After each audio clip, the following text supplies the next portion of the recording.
Salut à tous, c'est Hugo de la chaîne NSS et je me suis rendu compte de quelque chose il y a pas longtemps. Vous l'avez peut-être remarqué, mais sur ma chaîne j'ai fait déjà quelques vidéos d'animation de texte. Mais le fait est que je n'ai jamais pris le temps d'expliquer vraiment les bases de l'animation de texte, tout du moins de vraiment faire les animations les plus basiques possibles pour les débutants. Et c'est le sujet de cette vidéo, on va faire 6 animations de texte basiques sur Premiere Pro pour que vous puissiez avoir les bases et aller encore plus loin. Et du coup on passe tout de suite sur Premiere Pro pour la première animation.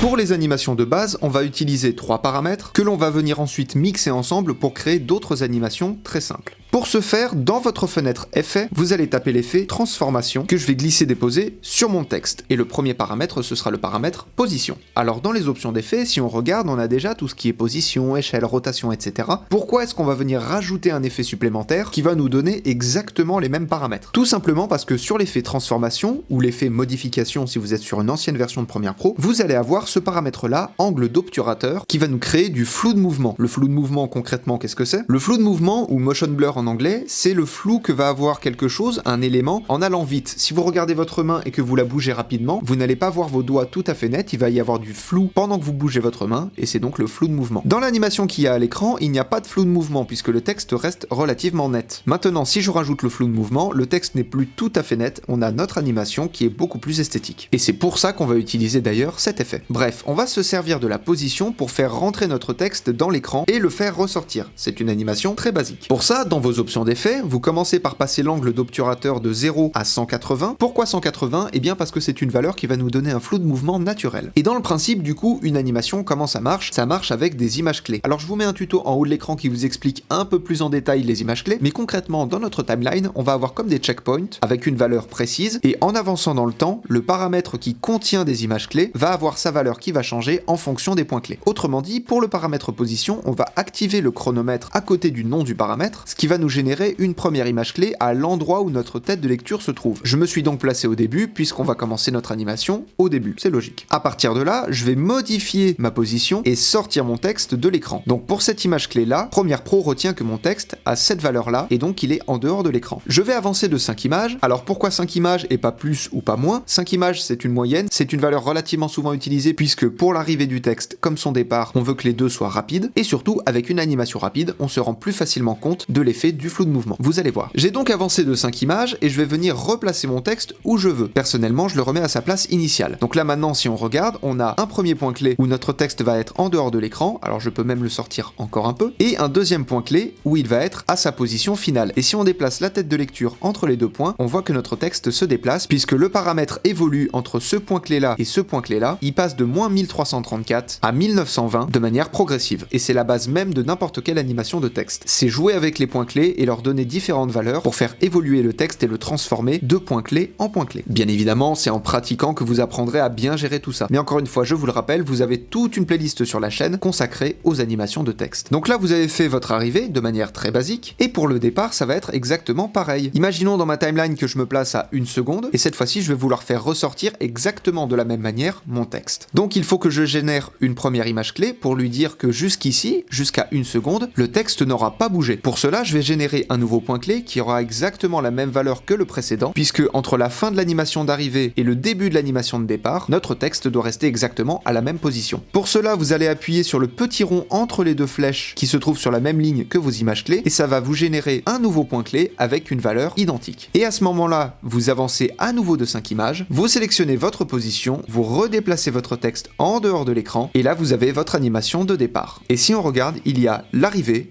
et le départ. Ça, c'est vraiment la base de la base, et j'insiste bien sur le fait de rajouter du flou de mouvement pour avoir un esthétique optimal. Et concrètement, avec ce même principe, on va pouvoir animer d'autres paramètres, comme par exemple l'opacité. Donc je refais exactement la même manipulation. Je me place au début, j'active le chronomètre de opacité, je passe mon opacité de 100, c'est-à-dire 100% à 0, comme ça je ne vois plus mon texte. L'opacité, c'est la transparence, je pense que vous le savez. J'avance de 5 images, je remets mon opacité à 100% ou une autre valeur selon ce que vous choisissez, je me place à 1 seconde, une nouvelle image clé avec toujours la valeur de 100%, puisque ici je ne veux pas que mon texte bouge, j'avance de 5 images, et je remets ma valeur à 0. Dans le cas de l'opacité, le flou de mouvement n'est pas très utile, mais vous avez quand même une animation d'arrivée et de départ. Et pour un effet de zoom, ça va être encore une fois exactement le même principe. Je le refais avec vous, je me place au début, cette fois-ci j'active le chronomètre de échelle, puisque l'échelle c'est la taille du texte, tout simplement. Si je mets mon texte à 0, bizarrement Premiere Pro n'apprécie pas du tout, et il va m'afficher n'importe quoi, ou en l'occurrence rien du tout comme ici. Donc je vais mettre l'échelle de mon texte à 0,1, mais de toute façon on ne le voit pas, donc c'est pas un problème. J'avance de 5 images, je remets mon texte à 100%, j'avance à 1 seconde, je génère un nouveau point clé, j'avance de 5 images, je remets l'échelle à 0,1, attention n'oubliez toujours pas l'angle d'obturateur pour le flou de mouvement, c'est très important, et là cette fois-ci vous avez le flou de mouvement au niveau du zoom pour l'arrivée et pour le départ, ce qui nous donne ceci,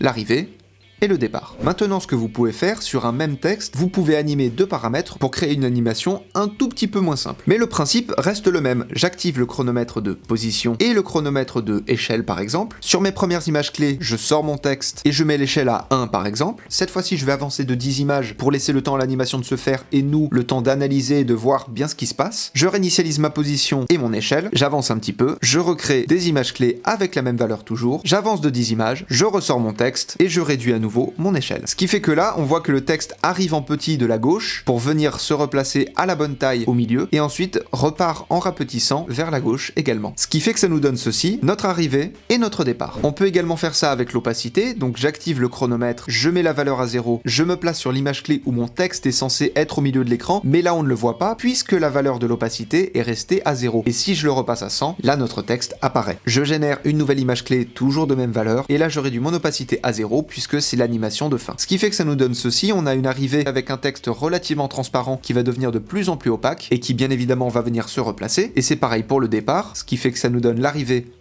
et le départ. Et enfin pour la dernière animation, on va mixer l'opacité et l'échelle, donc j'active le chronomètre de échelle, je mets l'échelle en tout petit, je me place sur l'image clé où mon texte est censé être en gros et pas du tout transparent à l'écran, sauf que là, comme la valeur de l'échelle est restée à 0,1, on ne le voit pas, il est trop petit, et si je réinitialise et que je remets mon échelle à 100%, là d'un coup, il apparaît. Je me place sur la première image clé d'animation de départ et je génère à nouveau une image clé de l'échelle, avec encore une fois toujours le fait qu'on ne veut pas que le texte bouge entre les deux images clés, c'est pour ça qu'on génère une image de même valeur, et sur la dernière image clé, je réduis à nouveau mon texte en tout petit. Toujours l'angle d'obturateur à 180, et là on a notre texte qui arrive progressivement, qui grossit de plus en plus et qui devient de plus en plus opaque pour avoir sa place normale tant qu'il est à l'écran, et ensuite il repart de plus en plus petit et de plus en plus transparent. Donc avec toujours l'arrivée et le départ. Voilà, c'est très simple, c'est très basique et c'est le but de cette vidéo. Vous pouvez bien évidemment mixer beaucoup plus de paramètres que ça, mais encore une fois, si vous voulez apprendre plus sur l'animation de texte, vous avez toute une playlist sur la chaîne. Si vous regardez les playlists présentes sur ma chaîne, vous verrez qu'il y a une playlist spéciale animation de texte, comme ça vous permettra de ne pas forcément chercher les tutos à chaque fois, et surtout comme ça vous avez de quoi vous entraîner, vous perfectionner, même si, on ne le dira jamais assez, After Effects sera toujours mieux pour des animations de texte. Bref, sur ce, apprenez, utilisez et progressez dans vos montages. La plateforme pour me soutenir ainsi que mes 2 comptes Instagram sont dans la description de la vidéo. Je vous fais des bisous et à plus.